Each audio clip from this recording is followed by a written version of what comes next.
forces to take on coronavirus. We are all in this together. And create this 3-state coalition, a union of states united. They're United States, if you will. This virus doesn't recognize state boundaries. Plus, like our focus is to get married. It's not about the wedding. Love in the time of COVID. I think our wedding was way more beautiful than I thought it would be. And the Rose City gets a taste of Flavortown. Here's the story. Out of bounds tonight on The Story. I'm Dan Haggerty. I'm thinking about sharing a little secret about my Guy Fieri experience a little later in the show. I'm kind of on the fence on whether or not to share it. That said, let's talk. Tell us your secrets, or at least your questions and your thoughts and your concerns about all things Portland and everything that we're dealing with right now. We're listening every single night. Reach out on Facebook, Instagram, email us, use Twitter, and the hashtag HeyDan. Now, I want to start tonight by talking about this radical new idea that the West Coast is coming up with. Governor Brown talked about it today. She, along with Governor Inslee in Washington and Governor Newsom in California, they're all teaming up, coming together to plan a safe and responsible way to restart our economies. Obviously, each state's approach will vary depending on the specific needs, but Governor Brown said today it is vital that the West Coast stick together. This virus doesn't recognize state boundaries. We have to work together on a plan for reopening, and we'll be talking regularly and sharing best practices and processes with our neighbors to the north and to the south. Okay. All right. This is big stuff. I mean, can you think of like the last time that a group of states united, together under a common cause, came together? I'm thinking we should name ourselves or something like that. People united, states united. So I'm still workshopping it. Okay. Anyway, the governor laid out the goals today during her announcement. She said reopening Oregon's economy will depend on these 5 things. First, we need to slow the growth of the virus. Second, we need more PPE, equipment for medical workers. Third, more testing. Fourth, contact tracing, or tracking where the virus is. And finally, we need effective quarantine programs for people who have the virus. And I'm sure one of your questions here, maybe your main and first question is, okay, great, but when? When can businesses start to reopen? We asked that today with asking for some clarity, and we refreshingly got a black and white answer from her and a quote from Dr. Fauci. The answer is no. As I said earlier, as Dr. Fauci said, we don't control the timing. The disease controls the timing. All right, all 3 governors on the West Coast agree that we can't fully reopen too soon, or we could see a spike in cases. While we've been doing a pretty good job so far of flattening the curve, if we let our guard down too soon, that could change pretty quickly and hospitals could be overrun. So the West Coast is teaming up to come up with a plan to reopen our economies. But Oregon's plan has been ever evolving because the situation, frankly, has been evolving. So how did we get here? Back on April 4th, Governor Brown said that we would start easing restrictions once we saw a period of 10 days to 2 weeks with no COVID-19 deaths. But that's all changed now. I believe that I was citing at the time Dr. Deborah Birx, and that was information that she provided in a White House briefing a week and a half ago, and we're using different metrics here in Oregon. Another part of this West Coast coalition is to test more. Remember, it was back on March 18th when the governor said that we would be getting 20,000 COVID-19 tests any day, and it was not until April 8th where we found out that we only even ordered half of those tests. And today, we finally got a clear answer on how much testing Oregon is doing. We have substantially and gradually increased our testing capacity in the state. We're doing roughly 7,000 to 8,000 tests a week. And that's how we got here. All right, let's talk big story tonight, which kind of ignited quite a debate on Facebook last night on my feed, which I'm not used to, okay? I'm usually posting pictures of the kids, but here we go. It's all about social distance shaming. We got into this at the top of last night's show. We told you how this local Portland woman named Willow was out for a walk. She saw this, a group of people playing volleyball, obviously not socially distancing. We're not showing their faces, as you can tell, because, I don't know, they look young, maybe even like minors, and we haven't had a chance to talk to them about this yet, so that's only fair. But this is what Willow says happened after she confronted them about not social distancing. And I said, hey guys, this really isn't social distancing. I mean, maybe you could explain what's going on. And I kind of got like a gruff response. Things like, well, why are you wearing the mask? Oh, is it to hide your ugly face? And one of them said, hey, we're coming within 6 feet. We're going to infect you. All right, she said they did keep getting closer, and Willow felt a little threatened. She did call Portland police, and she said later she saw an officer do a drive-by and then leave, and that's it. Willow isn't alone here. This weekend, police and 911 operators took 82 calls from people reporting social distance violators. And we asked you last night, what should you do? What should you do if you see people blatantly defying social distancing orders? Something that doctors say an intervention in that case could maybe save someone's life. Or what should authorities do? Maggie Vespa went to find some answers. And one of them said, hey, we're coming within 6 feet. We're going to infect you. Our story definitely stems from Willow Night and her pictures taken Sunday at Park Lane Park in Southeast Portland. But this conversation blew up when we posted these photos on Facebook and Twitter. I asked people if they've come across others violating social distancing rules and the governor's stay-at-home order and how they felt about it.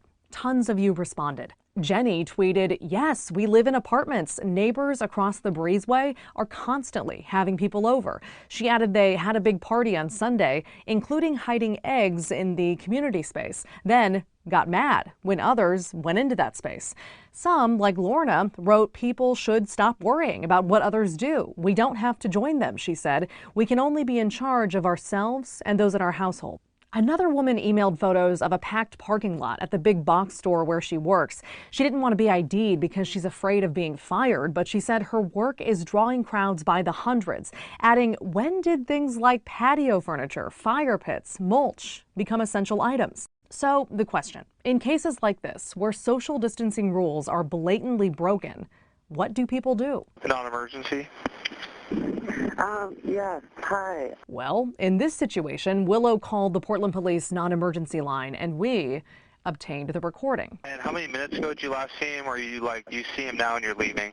Oh, I'm here. They're here at the park. I'll set it up for an officer to check it out when one's available, okay?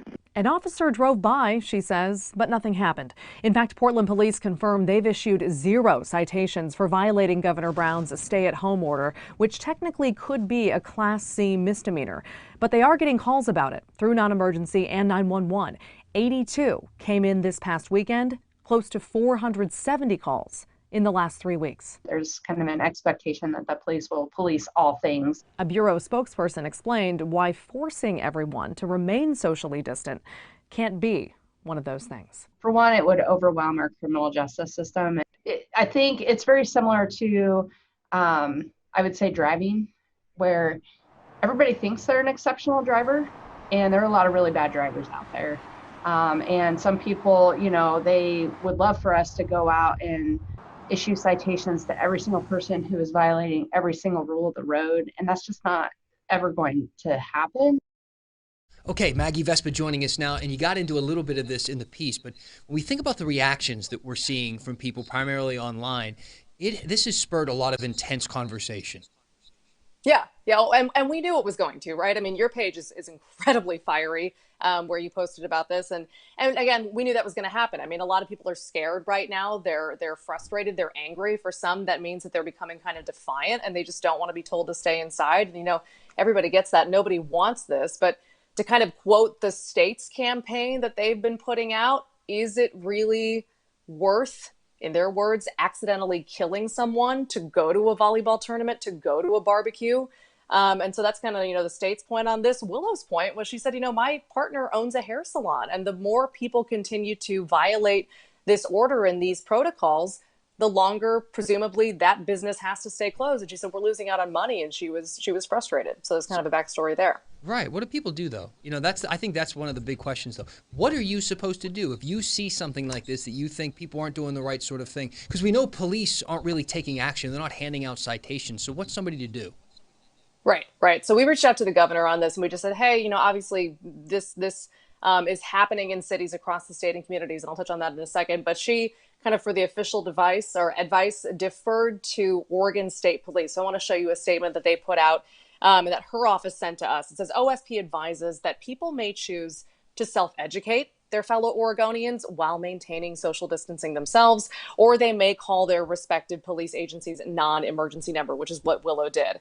They don't want you calling 911. So they kind of say you can self-educate, you can educate other people, and then you can call police, and that's sort of the end of the advice. And by the way, perhaps the biggest test of this, the coast and the gorge. And I mean, we've covered this. People have been flocking to those spots in crowds. Residents there who live there year-round are furious. Oregon Parks and Rec has closed trails and hiking spots. Seaside closed its beaches, whether you live there or not. And Cannon Beach has literally banned visitors from the entire city.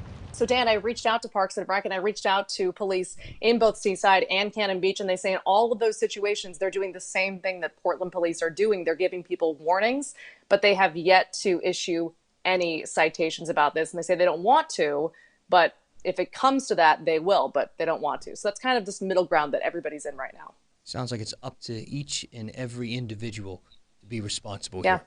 Maggie Vespa, thank Exactly. Sure. All right, if you haven't checked your bank account in a while, maybe give it a quick look, because those $1,200 government stimulus deposits are starting to appear for some people. We wanted to take an opportunity to clear up a few of the more common questions that we've been still getting about these on email or people using the hashtag HeyDan on social. JG asked a big one that we've been getting a lot. I just got my check and I'm trying to understand if this is a tax credit or a loan on my refund. So rest easy, JG. It's effectively, I mean, you could call it free money. I know that's a term that a lot of people don't like, but it's money that is now yours. It's not going to be taxed. It won't be added to your taxes next year, nothing like that. It's just $1,200 for you to spend. There you go. Chris emailed, last year I got a refund with direct deposit. Will I get the stimulus check by mail or direct deposit? So if your returns usually come through the direct deposit, then the IRS has your direct deposit, and that's how you should get the stimulus too. If your bank account is not on file with the IRS, then you will get a check in the mail. And they should start sending out paper checks, out by the end of the month, they think, and they're going to keep sending them out in batches each week. But some people might not get them, the checks in the mail, until September, because lower income people will be getting their payments a little earlier. And Steve asked another big one we've been getting a lot. I receive monthly Social Security benefits. I do not receive enough to file a tax return. Will I be eligible for a stimulus check? Look, people on Social Security will also get a stimulus check. And you might have heard that you need to file a tax return, something like that, in order to qualify. That's not true. You don't. So just sit back, relax, enjoy retirement, and wait for your $1,200. Also, keep an eye, everybody, on your bank balances. If you have more questions about this, send them our way using the hashtag HeyDan. When the story continues, a group of Roseburg middle schoolers get an unwanted education in a Zoom bombing. Flavortown comes to Portland. Ain't had a thing but a chicken wing. That's right. And It's a strange way to launch into marriage. they found love in a socially distant place. One of the biggest and maybe only winners in this pandemic is Zoom. I'm sure you've heard of them, right? You've probably used them by now. It's a video conferencing app. Gotten a big boost in users since a lot of us started working from home. Businesses use it for meetings. Schools use it to teach. People just go on to chat with their friends and their families sometimes, and it's actually a useful thing right now. But like everything these days, there is a dark side, and it's called Zoom bombing. Since not all Zoom meetings are private, random people can join if they find the link, and they can cause some trouble, like in the case of this story, sharing porn on the screen. That's exactly what happened during an online lesson for some middle schoolers in Roseburg.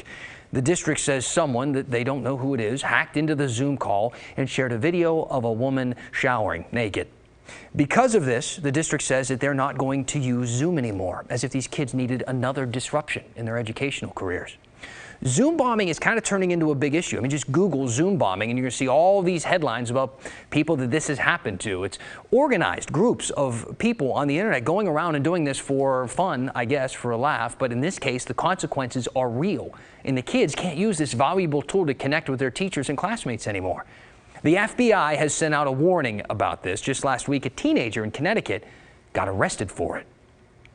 So Oregon is home to more than 10,000 restaurants. That's a lot. I'm betting most of them, if not all of them, are struggling right now. But now they're going to get a little help from the mayor of Flavortown. That's right, Guy Fieri. I know, it's out of bounds. He teamed up with Portland law firm Davis Wright Tremaine for the Restaurant Employee Relief Fund. And Keely Chalmers, as you see here, got a chance to ask how we can help. you have a program now to help not only folks in the service industry here, but really across the nation. Yeah, it started off as just a little, it was a conversation between good friends of mine actually there that are based out of Portland. And within, I'm going to say 5-6 days, we raised $8 million. And we're $15 million now. And the program is called RERF, Restaurant Employee Relief Fund. And the website is rerf.us. Great place to go and make a donation if you'd like to help. And a great place if you're a team member or a restaurant employee who without a job that would like to get the $500 grant. There's just a lot of people that need a pat on the back, need a hug, need a thank you, need a donation, need a contribution. In the restaurant business is what I do. So that's where I'm, that's where I'm taking my position. But we all help each other and take care of one another. We'll make it through this. All right, I got to share a little secret. I tell people this sometimes, and they go, really? It's like they don't see it or something. I love that dude, all right? I'm a big fan of Guy Fieri. I used to watch his show Big Bite when I was living in Cleveland like a decade ago, and it got me into cooking, which is like my favorite hobby, which I need to do a lot right now to kind of pass the time when I'm at home. I've actually even been to one of his live shows. Look, I don't want to hear it, okay? I don't care what you think. I know that dude gets a bad rap. For some reason, I don't know why, guy dyes his hair or something like that, but I love that guy. He travels the country, gives small businesses free advertisement on a nationally televised show, and he always involves his kids in like everything he does. So, hey, thanks, Guy. I think you're the bomb.com. All right, bad segue time, because we're going to go from Flavortown to Basketball City. I know, I'm sorry, that's lazy writing, but I'm not sorry about this. We finally got some time with Sabrina Ouzounian. It's like being granted audience with the Queen. She's easily one of the best athletes in Oregon history, and this was the first time we got a chance to talk to her. After a lot of requests, she's a very busy person, but it's the first time we've gotten a chance to talk to her after this whole coronavirus thing ruined her final shot at an NCAA basketball title. Orlando Sanchez got to ask her about that. How else? Well, through Zoom. It's kind of hard to think about it. I came back to win a national championship and then you don't win it, and then, you try and see if there's any regret. But I would say it was probably one of the best decisions of my life to come back, although there was many ups and downs, through the year. I wouldn't have wanted to be anywhere else besides there. And so, obviously one of the worst years of my life, but also one of the best, and just being able to share that, with the community, with the school, with my teammates for one last time was a blessing. And so I don't regret anything about coming back to school, even though, we didn't end up winning a national championship. So what's up next for her? So the women's draft is on Friday. And a typical athlete kind of might be on pins and needles right now, waiting to find out where they're going to fall, where they're going to go, where they're going to play next year. But Orlando told me that Sabrina, she's not a typical athlete. Sabrina doesn't have that worry. Am I going to get drafted? Where am I going to go? Like, this thing is pretty much a lock. You look at most mock drafts, everyone's saying, okay, the New York Liberty is going to pick her with the #1 pick. So now, mentally, she's getting ready for all these other things. Number one, she is a star, the biggest star in college basketball that we saw this year, male or female. She is a brand within her name. You've joked about it before, Dan, and saying all you have to say is Sabrina, and everyone knows who you're talking about. When you're on a first-name basis, that is big time. So she's got to think about, okay, who do I want to endorse? A shoe deal. Will it be Nike and the relationship that they've had with the Oregon Ducks? Will it be Under Armour? She's been really close with Steph Curry. Will she be able to be wooed to go that way? Will it be somebody like Puma? She's got to make that decision, and she plans to do so in the coming days. And she says, hopefully I'll be able to get that done by Friday's draft. So right out of the gate, she's going to have a target on her back. People are want to come for her and say, okay, how big of a deal is she? Is she really this good? Does she live up to the hype? And she talked about that with us today in saying that I've had a target on my back the last 4 years. I'm ready for it. I want to come. And so she's embracing that, and she knows what's ahead for her, and she's cool with it. I mean, this is a special, unique talent that we've talked about over and over that will be on the Mount Rushmore of Oregon Ducks of all time. So, Dan, it's really exciting for Friday's WNBA Draft. So much to be proud for Sabrina and for all of her teammates and all the Ducks fans. Orlando, thank you.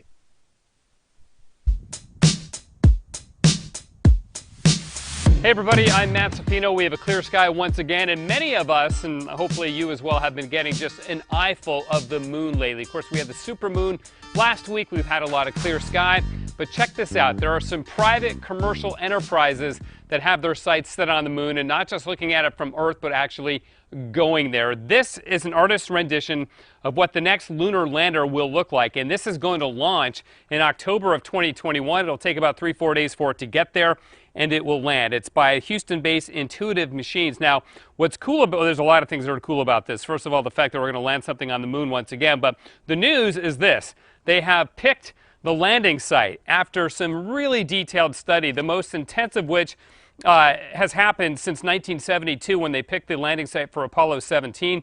NASA, Arizona State University, picked this area, and it's near what's called Oceanus Procellarum, which is also, in English, the Ocean of Storms, which I just love that name. Now, they picked this spot because it's flat, there aren't a lot of boulders, and importantly, gets a lot of light because that lander is powered by solar panels. It'll be in sunlight for 14 days in a row and then darkness for 14 days in a row because of the lunar cycle like that. So again, what's cool about this is a commercial enterprise. It will carry 5 NASA experiments and several commercial payloads, and one of which is to assess the distribution and the quantities of water ice on the moon, which are key for a crewed outpost. So this paves the way for that, which is called Artemis, which will supposedly launch in 2024 and put 2 actual human astronauts back on the moon in 2024. Artemis, by the way, is the Greek goddess of the moon, also Apollo's twin, and given that Apollo is the last lunar landing, it kind of makes sense. So again, some pretty exciting news,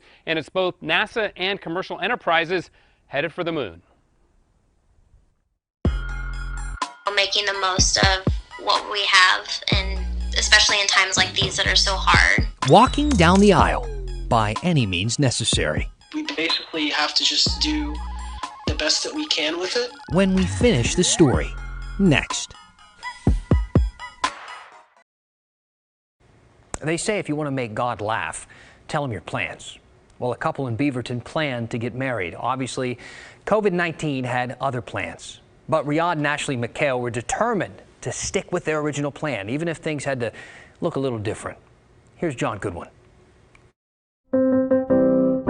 If it's not already here, we are approaching wedding season, right? I mean, I guess. Does anyone even know what day it is? Oh, okay, all right. Add weddings to the list of things getting thrown around like a bouquet. It's a strange way to launch into marriage, but it's also a beautiful way to, even in the midst of everything that's going on right now. Riyadh and Ashley McHale offer some advice to couples trying to get married during a pandemic. Making the most of what we have, and especially in times like these that are so hard. But at least for them, last Saturday was a little brighter. The very reason why Riyadh and Ashley are the perfect couple to encourage those with a date already saved. Like, our focus is to get married. It's not about the wedding. 3 days removed from their own wedding, they've vowed to grow stronger together and find the beauty in simplicity. The difference has been, rather than a big venue, they've been in people's backyards. Pastor David Hughes officiated the small ceremony, but it was still extra special for him too. This past Saturday, we did my daughter's wedding in my backyard. From bigger plans to a more intimate gathering, with a total of 8 people, they even found a way to have a rolling reception. So I think when you're going through what everybody's going through right now, it's you want to spend it with the people you're closest to. Simple. I think our wedding was way more beautiful than I thought it would be. Riyadh and Ashley acknowledge that a dream wedding is a big deal to a lot of people, but celebrating the small things has given them quite the beginning in their journey together. Yeah, in a time like this where it's really easy to go to the negatives, just remember that there's always hope and that this is just temporary. It's going to end, and we basically have to just do the best that we can with it. John Goodwin, KGW News. All right, let's talk comments before the end of the show. BJ said on Facebook, I wanted to send a friend a link to your great stories and couldn't find you. Well, BJ, you can go to kgw.com/thestory or just search The Story with Dan Haggerty on YouTube. We put everything online. You can find it all there. And I love all my Guy Fieri fans coming out of the woodwork since I've shown everybody where our allegiances lie. Cassandra's saying, I'm with you. I'm a fan of Guy. Sounds like you should be city manager of Flavortown. I'm all in. Thanks for joining us tonight. That's The Story. The news at 6:30 is next.